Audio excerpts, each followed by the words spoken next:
오늘 주제는 하늘 성령과 신부 안시 잉태인데, 이 하늘 성령과 신부 안시 잉태를 이제 말씀으로 이렇게 전체를 다시 한번 새겨보려면 2022년도에 주일날 허락하셨던 제목을 한번 상고를 해봐야 됩니다. 첫 번째가 새하늘 새 땅 창조, 두 번째가 페리스트 파라 엘로힘, 세 번째가 아버지의 한 보좌 어린 양 새 노래, 네 번째가 하늘 하나님 어린 양 생명수, 그 다음 새 예루살렘 신부 안에시 잉태 나움, 그리고 오늘 이제 하늘 성령과 신부 안시 잉태가 주제가 되어 있는데요. 하늘 그러면 먼저 우리들의 개념인 하늘하고 또 깨닫고 했다고 하는 그 하늘이 객관적으로 공감이 되어지는 면에서는 먼저 성경 안에서 하늘을 봐야 되는데, 창세기 1장에 태초 하나님이 천지를 창조하시니라, 거기가 하늘이죠. 그리고 요한복음에서는 태초에 말씀이 계시니라,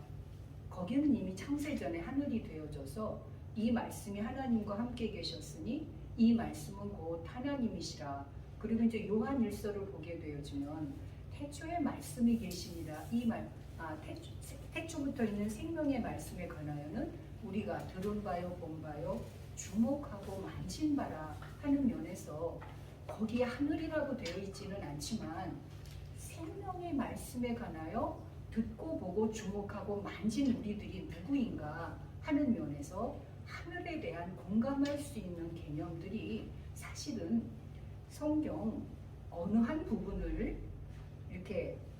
나누어서 생각할 수가 없고, 창세기로부터 계시록까지 66권을 통해서 말씀하고 계시는 살아계신 하나님의 뜻과 그 뜻을 이루기 위해서 품속에 독생하신 하나님이 이 세상에 성령 잉태로 오셔서 십자가를 지시고 11조로 드려주셔서 아버지 보좌 우편에 계시면서 보혜사 진리 성령을 우리가 영접해서 보내주신 안에서의 그 안에서 아버지의 뜻과 예수 그리스도 다 이루신 일을 사실 육으로서는 알 수가 없고요. 거듭난 영 안에서도 부분적으로밖에 알 수가 없는 면에서 하나님의 독생자, 그 생명과 하나였던 우리들의 온전한 생명이 살아났을 때 그 뜻과 일을 성령의 인도 속에서 우리 안에서 함께 듣고 보고 주목하고 만진 거듭난 이제의 생명이 삶이 되기 때문에 먼저 처음 하늘과 처음 땅 창조주 하나님의 일반 계시를 통해서 지금 우리는 모든 정치, 종교, 문화, 일반 생활 속에서 다 누리고 살고 있고요. 그리고 새하늘과 새 땅, 새하늘과 새 땅이 베드로 후서 3장에 보게 되면 주의 날이 나오고 하나님의 날이 나옵니다. 주의 날에는 도적같이 온대요. 그런데 데살로니가 전서 5장에 보면 낮의 아들, 빛의 아들에게는 도적같이 오지 않는다고 하시거든요. 어느 때는 도적같이 오고 어느 때는 도적같이 오지 않는가, 이런 말씀을 영접해서 영 안에서 거듭난 오늘날 생명생활의 삶을 살고 있는 우리들 안에서는 이것이 분명하게 말씀으로 다 확인이 돼야 되죠. 그래서 우리는 그의 약속대로 의에 거하는 바 새 하늘과 새 땅을 바라보도다. 계시록 21장에도 보면 처음 하늘 처음 땅은 새 하늘과 새 땅을 볼 때 바다도 다시 있지 않고 떠나가게 되어집니다. 그런 속에서 우리 안에 상태와 차원이 어떤 때는 주의 날이 돼서 도적같이 두려움에 떨면서 하나님의 말씀을 기다려야 되고, 어느 때는 하나님의 날이 오기를 간절히 사모하라, 그런데 너희는 의에 거하기 때문에 약속대로 새하늘과 새 땅을 바라본다고 하시거든요. 이러한 말씀 속에서 그날에는 하늘이 큰 소리로 떠나가고 체질이 뜨거운 불에 부러지고 땅과 그 중에 있는 모든 것이 드러나리라. 이거는 주의 날에 나타나는 역사하심이기 때문에 바다도 다시 있지 않더라 하는 면에서 체질과 그 중에 있는 모든 일이 다 드러나게 되어지면 새하늘과 새 땅을 바라보는, 다시 말하면 우리의 한백년의 삶 속에서 있고 없고 하고 안 하고 되고 안 하고의 영향을 받거나 그로 중심이 흔들리거나 그로 어려움과 겪는 그러한 삶이 아니다 하는 면에서 이제 처음 하늘 처음 땅이 떠나가고 새 하늘과 새 땅이 이만 안에서, 근데 방금 그 베드로에서 보신 말씀처럼 새 하늘과 새 땅도 새로운 계시, 깨달음, 은혜가 되어지면 그건 또 다시 떠나가게 되어지거든요. 그러니까 성경의 말씀 속에서 감추어져서 나타내시지 아니한 것들을 우리는 성령의 인도 속에서 하나하나 깨달으면서 이제 자기화하는 그러한 은혜의 삶이 되어집니다. 그래서 이제 오늘 그 계시록 21장에 새하늘과 새 땅 그러면서 거룩한 성 새 예루살렘이 신부가 남편을 위하여 단장한 것 같다. 거기는 처음 하늘 처음 땅도 넘어갔고 새 하늘 새 땅도 넘어간 속에서 위로부터 하나님께로부터 내려오는 장막이 되어지는데 거룩한 성 새 예루살렘입니다. 그러면 그 거룩한 성 예루살렘 안에 이제 신부 씨가 잉태가 되어져서 하늘 성령과 신부 안의 씨의 잉태가 되어지는데, 한 생명이 태어나면 그 생명은 8단계, 8단계의 과정을 거쳐서 그 안에서 어느 날 하나님의 인도 속에서 영적인 그러한 말씀이 은혜가 되어지면서 로마서 6장 4절에 새 생명 가운데 행하게 하려 하심이라. 그러면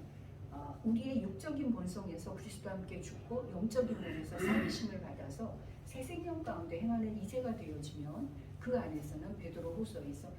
베드로전서 후서 1장에서 말씀하시는 것과 같은 그 새 생명 안에 신의 성품이 회복된, 요한복음 5장에서도 아버지에게 생명이 있음 같이 아들에게도 생명을 주어 심판하는 권세를 주셨다 말씀을 하시는 속에 아들을 공경치 아니하는 자는 아버지를 공경치 아니한다 하시면서 아버지와 아들에 감추어진 비밀을 말씀을 하십니다. 그래서 새 생명 가운데 행하게 하게 하십니다. 그러면 그 안에는 신의 성품이 회복되어진 안에서 생명의 삶이 되어지면서 그 영성이 회복되어지고 신의 성품이 변화되어진 안에 신랑 신부가 하나가 되어져서 생명의 그 말씀의 씨가 입술의 열매를 통해서 내어지는 것처럼 하늘 성령과 신부 안의 씨에 잉태되어진 안에서 하나님의 말씀을 우리들은 이제 계시록 21장 보면 거기 12, 12가 나와지는데 12가 성경에서는 12아들, 12부족, 12제자, 12사도 그러면서 거기에서 성전에 12영이 나오면서 마태복음 13장에 보화와 진주가 나오죠. 그런 보화는 그 성전 안에 하나님 나라 안에 각각 아들들의 특색 있는 빛깔과 그 이제 성품 뭐 이런 것이 되어지기 때문에, 그러면서 그 12진주 한 진주마다 한 문여하는 면에서 그 진주는 하나님 자체 생명의 실제를 감추고 계십니다. 그래서 그 진주는 물 속에서 상처를 통해서 진액이 나오면서 그것을 계속 싸고 하는 면에 마태복음 13장에서도 밭에 감춘 보화 진주를 말씀을 하시면서 내 소유를 다 팔아 그 밭을 샀다 그러십니다. 그러면 보화를 분별할 수 있는 영적인 눈이 떠졌고 생명의 감각이 살아났고 그리고 그것을 분별해서 선택할 수 있는 것이 자기 안에 있기 때문에 아까 그 바다도 다시 있지 않더라 하는 면에서 그 계시록 21장 끝에 보면 하나님과 어린 양, 그러니까 하나님의 영광을 비추고 어린 양이 등이 되시는데 성 안에 성전이 없습니다. 그러한 말씀 속에서 그 자기 영광을 가지고 그리로 들어오리라. 요한복음 17장에서도 우리 하나 저희 하나 말씀을 하시면서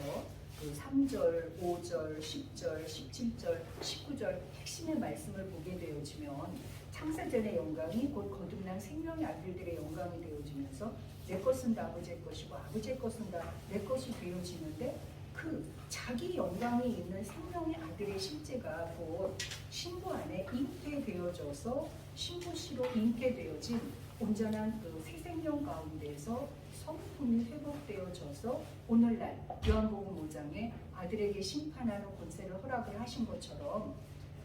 신부 안에서 온전한 그 씨로 잉태가 되어져서 나아진 그러한 생명주체, 성령정체, 영생실제의 그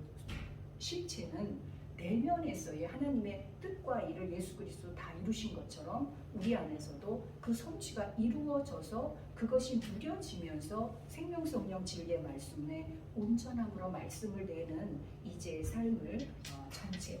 지금까지 주일날 허락해 주신 말씀 또 이제 문자 말씀 그러면서 하늘 성령과 신부 안에 시에 잉태되어진 신부 안에 정결한 처녀 안에 한 남편을 영접을 해서 새 생명이 되어져서 그것이 신의 성품이 회복되어진 안에서의 그 온전한 생명 사랑의 삶의 이제를 보면서 많은 은혜가 되어졌습니다.